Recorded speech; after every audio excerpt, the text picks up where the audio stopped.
Welcome back, fight fans.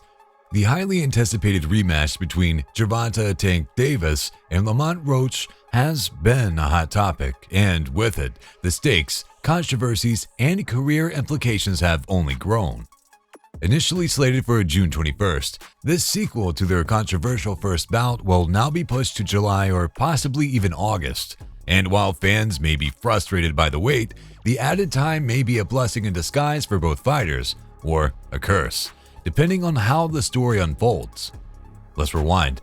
The first clash between Tank Davis and Lamont Roach stunned the boxing world.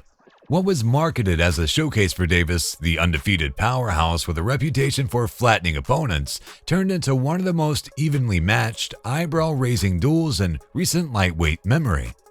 It ended in a draw, but many observers, especially Roach's camp, believed that Lamont had done enough to edge the victory. In fact, the only thing more surprising than the result was the fact that Davis, a heavy favorite going in, took a knee mid-fight, a moment shockingly not ruled a knockdown. Now, with the rematch delayed, questions surrounding Davis's aura of dominance are growing louder. Is this just a bump in the road for Tank, or the beginning of a downward trend in his seemingly invincible career? The numbers from their first fight told a different story than the narratives heading into the fight. Davis, who had entered the bout as a 30-0 destroyer of worlds, struggled to impose his usual rhythm against a Roach who came in as a sizable underdog but fought like a champion. Both men exchanged heavy shots throughout the 12-round contest, but it was Roach who appeared fresher in the final rounds, and Davis who found himself on the back foot more often than expected. And then there was that moment. Early in round 9, Davis suddenly went down on one knee, apparently from an eye irritation caused by sweat and hair product. Referee Steve Willis opted not to rule it a knockdown, and Tank was allowed to continue without a points deduction. But fans and analysts immediately began to speculate that, had that one incident been scored differently, the outcome might have shifted in Roach's favor. Roach didn't hold back after the fight. "If that's the knockdown, I win the fight," he said bluntly. Yet, even in disappointment, he kept his composure. It is what it is. So, why is this rematch, originally scheduled for June, now in limbo?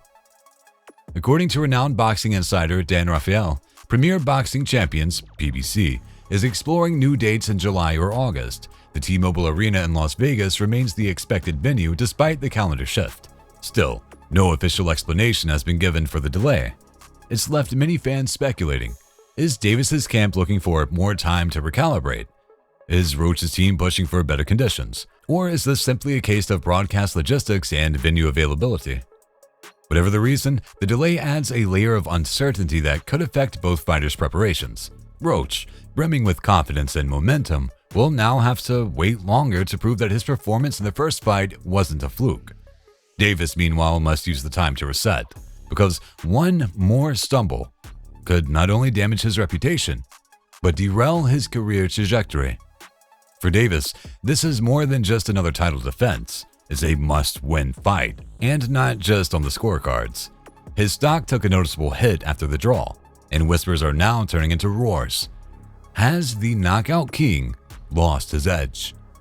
One possible casualty of the draw was a potential fight with social media star turned boxer Jake Paul, which seems more like a meme bout than it was being teased as a blockbuster exhibition event. A definitive win over Roach would revive those talks, but another underwhelming performance would likely kill them altogether.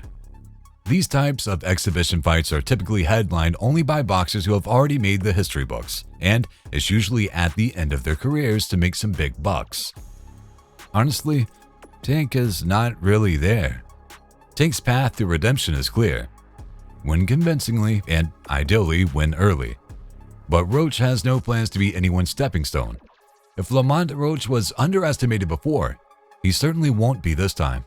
Since suffering his only professional defeat in 2019 at the hands of Jamel Herring, Roach has quietly but effectively rebuilt his career, stringing together 6 consecutive wins and capturing the WBA Super Featherweight Championship in the process. His win over Hector Garcia, a former Tank opponent, was especially significant, signaling Roach's evolution into a dangerous, well-rounded fighter. Against Davis, Roach showcased excellent timing, footwork, and surprising resilience. He took Tank's best shots and fired back with his own, often beating the Baltimore native to the punch. His ability to go the full 12 rounds and walk out standing tall spoke volumes. According to Roach Sr., Lamont's father and trainer, the goal is simple: legacy. We want legacy fights. Gerovonta is one of the best. That's the level we want to stay at. And if we get past him, we want Stevenson next, he said, referencing a potential clash with unbeaten star Shakur Stevenson. Lamont's not chasing money. He's chasing greatness. What made the first Davis vs. Roach fight so fascinating, and what will make the rematch even more so, is the contrast in styles. Tank Davis is known for his patient, economical approach. He throws just 32.2 punches per round on average, the second lowest output among active fighters. But what he lacks in volume, he makes up for in precision. His power connect percentage is an elite 48.2%, making him one of the most accurate punchers in the sport. When he lands, opponents feel it. Roach, on the other hand, is a calculated aggressor. He doesn't throw wild combinations, but he's willing to take risks. And he proved in the first fight that he's not intimidated by Davis's power. If anything, he grew more confident as the rounds progressed. In the rematch, the strategy is clear for both camps. Davis will look to bait Roach into opening up so he can land clear counter shots. Roach, if he sticks to his plan, will likely apply pressure early to test Davis's composure and attempt to outwork him over the distance. But this time, Roach also has something else on his side: belief. He's seen Tank's best, and he knows he can stand with him. It's easy to forget how dominant Gervonta Davis has been in recent years. With 30 wins and 28 knockouts before the Roach fight, he was a wrecking ball of speed, timing, and brutality. But now, cracks are starting to show, similarly to a past bout against Pitbull Cruz. The draw with Roach wasn't just a statistical hiccup.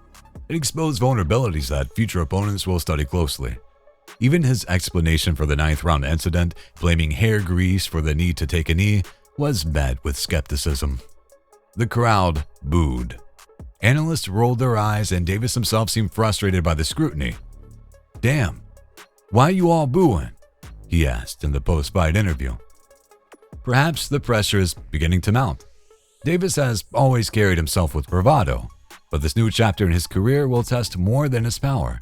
It will test his patience, adaptability, and mental toughness. The rematch between Davis and Roach, whether it lands in July or August, promises to be one of the most consequential fights of the year.